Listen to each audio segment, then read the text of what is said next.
오늘의 말씀은 세상의 구원을 향한 첫걸음이라는 제목을 가지고 여러분들과 함께 말씀을 나누고자 합니다.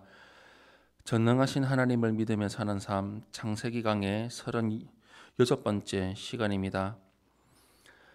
사람들의 죄로 인해서 부패한 문제를 해결하기 위해 하나님은 홍수 심판으로 노아 가족 위에 모든 사람들을 멸하시고 다시 세상을 시작하셨지만 인간의 죄악은 다시 걷잡을 수 없이 불어났습니다.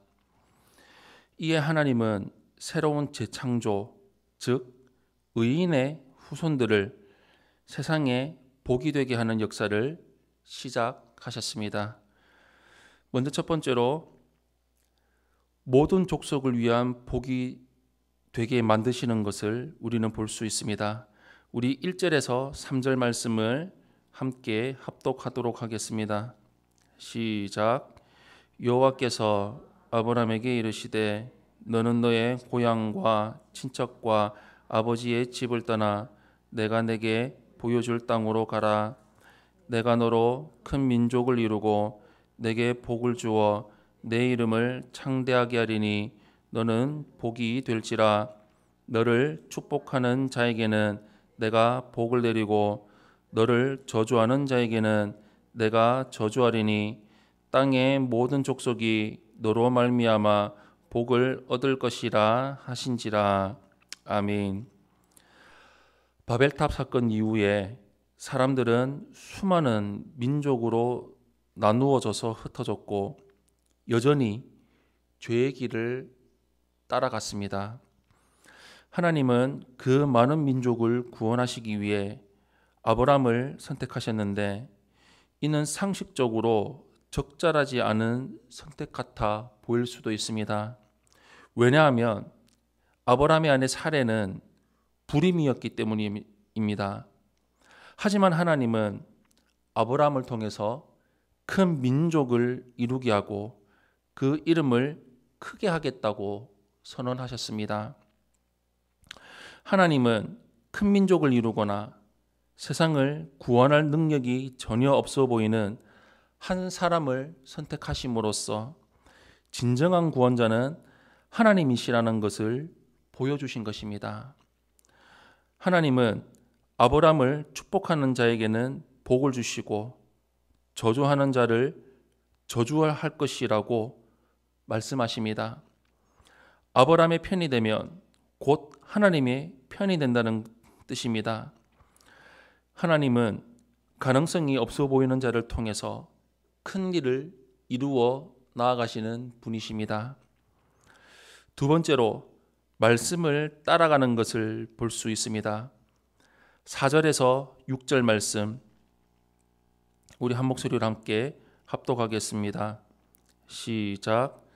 이에 아브라함이 여호와의 말씀을 따라갔고 롯도 그와 함께 갔으며 아브라함이 하란을 떠날 때에 75세였더라. 아브라함이 그의 아내 사레와 조카 롯과 하란에서 모은 모든 소유와 얻은 사람들을 이끌고 가나안 땅으로 가려고 떠나서 마침내 가나안 땅에 들어갔더라. 아브라함이 그 땅을 지나 세겜 땅 모래 상수리 나무에 이르니 그때에 가나안 사람이 그 땅에 거주하였더라. 아멘. 아브라함이 믿음의 조상이 될 수가 있었던 이유는 그가 상황을 보지 않고 오직 하나님의 말씀에 순종했기 때문입니다. 그는 75세에 하란을 떠났습니다. 아들 없이 죽은 형제 하란의 아들 롯을 데리고 새로운 땅 가나안으로 이주하는 데 도전한 것입니다. 그는 아들이 없었기에 큰 세력을 갖지도 못했고 가나안 땅이 임자가 없는 땅이 아니었기에 쉽게 들어가서 정착할 수도 없었습니다. 그러나 아브라함은 자기 상황이나 주위 환경은 전혀 고려하지 않는다는 듯이 모든 소유와 종들을 이끌고 가나안의 세겜 땅으로 들어갔습니다. 하나님의 말씀만 듣고 간 것입니다.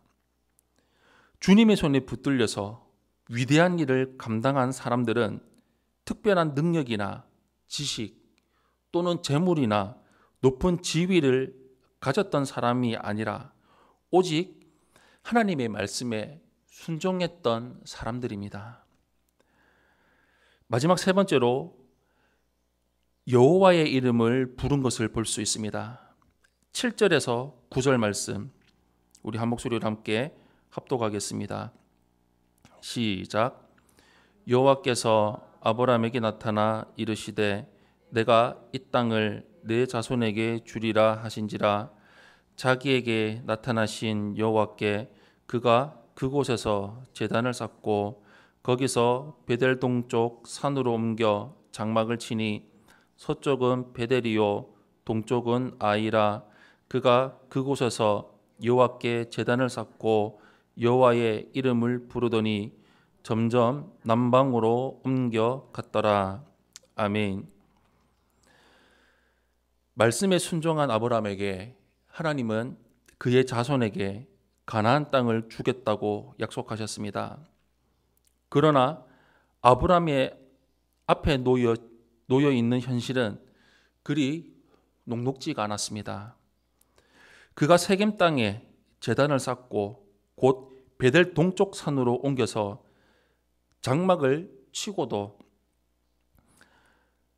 다시 제단을 쌓았다는 기록을 우리가 말씀을 통해서 볼 때 그곳에 정착하기가 쉽지 않았던 것 같습니다.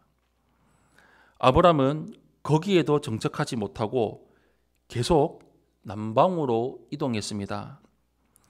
남방, 네게브는 남쪽이라는 의미와 함께 광야라는 의미로도 쓰입니다. 이스라엘 남쪽 지역이 광야 지역이기 때문입니다. 결국 아브라함은 좋은 땅에 정착하지 못하고 자꾸 열악한 지역으로 밀려갔다는 것입니다. 일반적으로 볼 때 아브라함이 하나님의 말씀을 따랐지만 좋은 결과를 얻었다고는 여겨지지 않았을 것입니다. 그러나 그는 여전히 여호와 하나님의 이름을 부르며 예배했습니다. 하나님은 이처럼 당신께 한결같이 신실한 자를 결코 버리지 않으시고 그의 편이 되어주시고 보호하여 주십니다. 사랑하는 성도 여러분, 겨자씨 하나를 심는 것은 그야말로 작고 아무런 변화도 느낄 수 없는 일입니다. 하지만 하나님 나라는 겨자씨가 자라서 큰 나무가 되듯이 크게 이루어집니다. 아브라함이 말씀에 순종해서 가나안을 향하여 떠났듯이 우리도 우리의 사정이나 주위 환경에 흔들리거나 매몰들지 말고 오직 말씀에 순종하며 살아가는 길을 선택함으로써 하늘의 겨자씨가 되는 삶을 살아갈 수 있습니다. 우리의 작은 순종으로 하나님은 놀라운 변화를 일으키시며 놀라운 일을 행하실 것입니다. 이런 삶을 살아가는 우리 성도님들이 되시기를 예수님 이름으로 축원합니다. 아멘.